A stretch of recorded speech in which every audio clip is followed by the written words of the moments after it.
It's now my pleasure to introduce Mr. Firas Alfanney, the General Manager for Intel, Levant and North Africa, to give his talk. Please. Okay, good afternoon, everyone. I know we don't have much time. It's about 10 to 15 minutes I should have. My presentation today is not going to talk about a lot of products. We're going to talk more about programs that we have, especially for the emerging markets. Looking at, and I think this discussion has been going on the first panel about the broadband penetration, especially in the Middle East. We also see broadband is about 13% to 15%, depends on the country, but as an average is about 15%. This is a chart of the World Bank, and we don't see any of the Middle East or North African countries in here. This is the top 30 countries with high broadband and the relationship between broadband and economy as well as GDP. So talking about Intel World Ahead programs, we have created specific programs since 2006, targeting emerging markets, Middle East, Latin America, and Asia Pacific region as well. And the purpose of World Ahead programs is how to connect people to the internet, how to use more ICT, to adapt to ICT as well, how to make technology more available and accessible for the people in these countries. And basically, most of the programs we've been doing, especially in the Middle East, we've been working very closely with governments in Egypt, in Jordan, in Lebanon as well.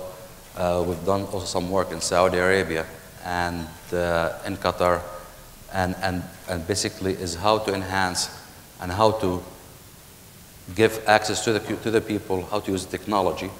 We're going to focus more on education in this presentation, because we do have the World Ahead programs covers more than one area. Is the internet accessibility, the PC accessibility, the healthcare, and the education. But we're just going to focus on one better, which is the education part.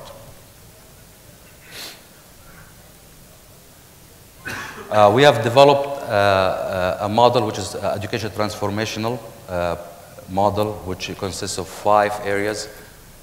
We've worked very close with multiple partners as well, like Microsoft, Cisco, UNESCO, the WEF as well.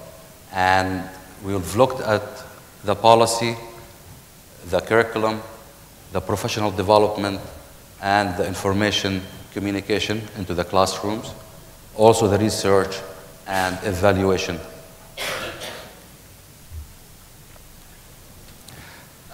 So before we've done this education transformational, we've done big research, and we found out that students need to have 21st century skills, not just information getting passed from the teachers to the students.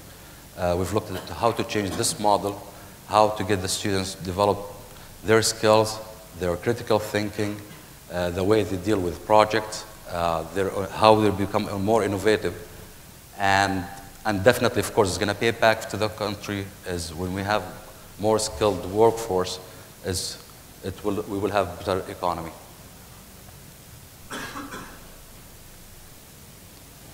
This is the current school and how we're being educated. I mean, myself, I think most of us is just getting information from the teacher passed to the students, then writing an exam, filling some documents.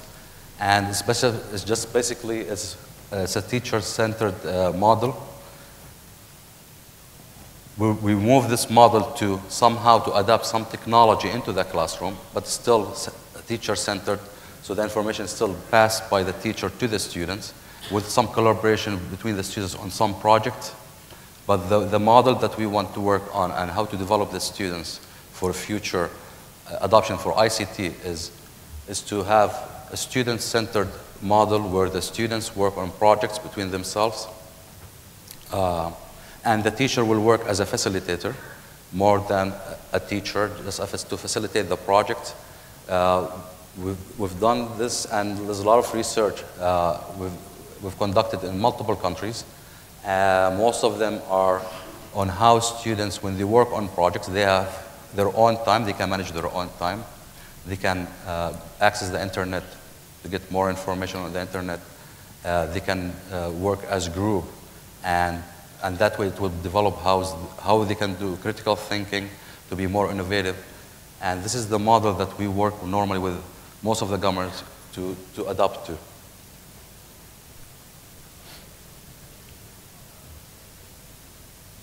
So on the policy itself, we start normally with governments and with NGOs. We work closely with telco partners, with some technology companies partners like Microsoft or Cisco as well. And we come with a research based on the country needs. And this is a discussion that normally we have with governments. There are some challenges with some ministry, especially Ministry of Education, so like lack of funds. I'll show you maybe some examples towards the end, how are some countries overcome the funding issue. The second thing is we look at the curriculum and assessment, which is basically very strong. We developed a special curriculum with targeting students. We have a curriculum content that's called Intel School. Intel School is basically content for grade 4, from age 4 to 8 years old. It's focusing on math and science, and they can access it online definitely. But we also work with the government on how to develop more content for the students to adopt to. We have another program, it's called Intel Learn, and it's targeting the students between the age 8 and 18. And basically it develops their math, it's more into math and science. It also prepared them before getting into college is how to become an entrepreneur. That's another one. So after the policy, we look at the curriculum, and then we look at the professional development.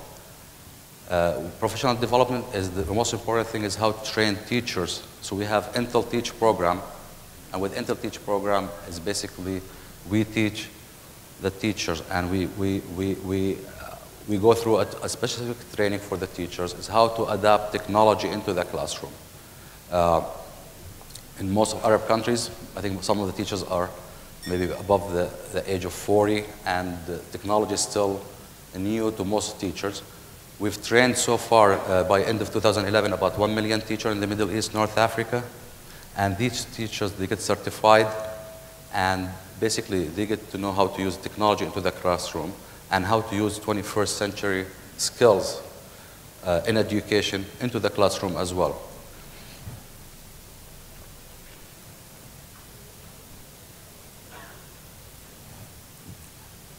Then after evaluating the teachers, we go through the ICT and what kind of computers or what technology are they going to use into the classroom. We look at different models. Some schools maybe would start with only 1 to 5 computers, like in the whole school. Others might start with a PC lab, which is like 25 computers into the school. Some other adoptions, which is with e-learnings and classrooms, there are some models where schools, they use like a cart with notebooks, and the teachers just take the cart from one classroom to another classroom to share. And then we move to the one-on-one. That's where every student has his or her own notebook. And this would be the best model for students and to enhance education. We've created some specific designs for students from product perspective. This is a classmate PC, it's called. This is specifically for small grades, grade 1 to grade 4.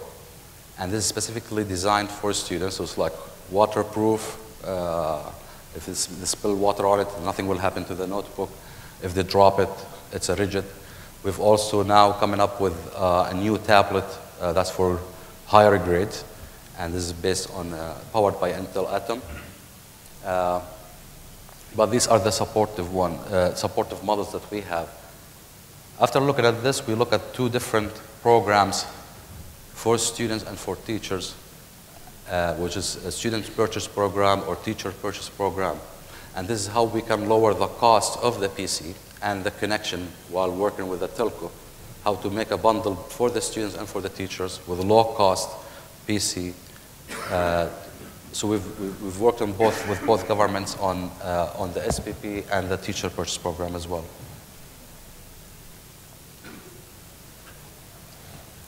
So after we do through the policy, the curriculum, the education, the training for the teachers, and what kind of ICT equipment the school needs. We look at the model and we do the research and evaluate the model. Normally when we work with governments, basically it's like a try-on. So we do pilots in certain schools. We don't go full-fledged.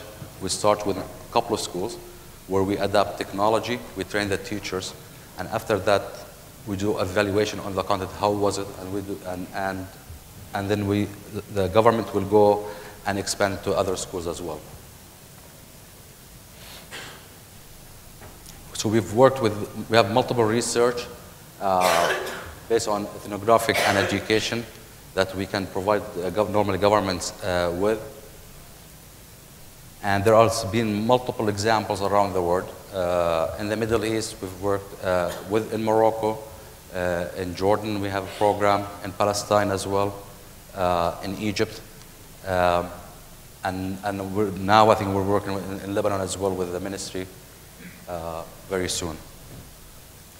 I just want to give you, this is a very important example because whenever we talk to a government and Ministry of Education, normally lack of funds is the biggest thing, is how to educate students or how to get technology into the classroom.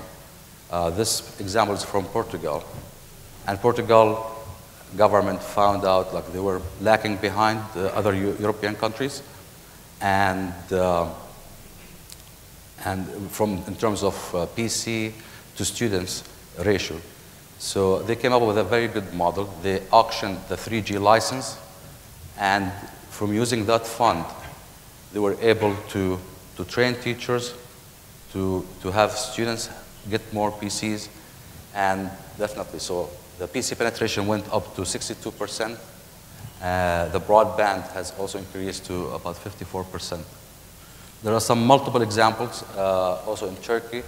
We're not going to go through all of this because I think we're running completely out of time. But it's very simple. Today we just want to focus on the education pillar of Intel. And on the product side, and we're talking about smartphones, we just announced a couple of months ago, so we're going to have Intel-based smartphones. You will see some products coming up in the second half of the year. Regarding the banking sector, now we've signed with Visa, so in the future you will be seeing smartphones powered by Intel, mobile phones, and you will be able to pay your Visa using your smartphone. Thank you very much.